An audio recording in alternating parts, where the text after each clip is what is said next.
সোঁৱৰণি সোঁৱৰণিৰ বিষাদ ভৰা বতাহ চাকে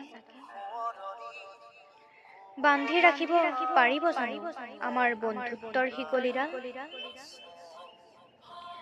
বন্ধু মানেই দুটি আখৰে গঠিত এটা শব্দ নহয়, ই এক ইজনে সিজনক বান্ধি ৰখা মৰম, বিশ্বাস, ভালপোৱা আৰু আন্তৰিকতাৰ প্ৰতীক। জীৱনত কাৰোবাক পোৱাৰ শান্তি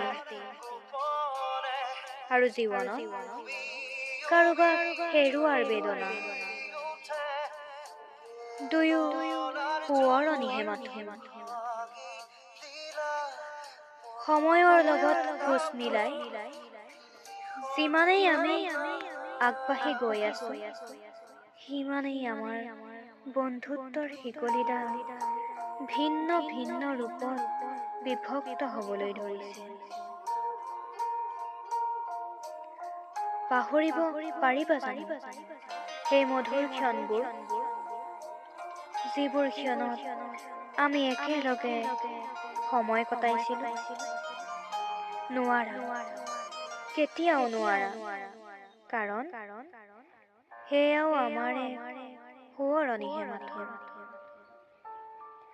এদিন মই যেতিয়া এই সুন্দৰ পৃথিৱীৰ পৰা চিৰদিনৰ বাবে চকু মুদিম, তোমালোকে নাভাবিবা মই তোমালোকক পাহৰি যাওঁ।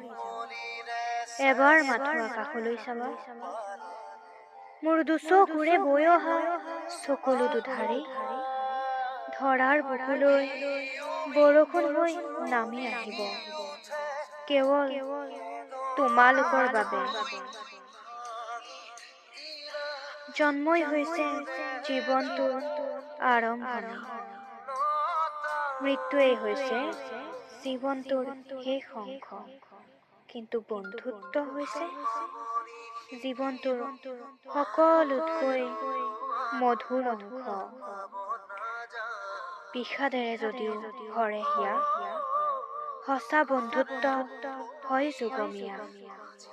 পাহৰি নাযাবা বন্ধুৰ বন্ধুত্ব, কাৰণ সেয়াও মাথো সোঁৱৰণিহে, আৰু সদায় সোঁৱৰণি হৈ ৰৈ যাব।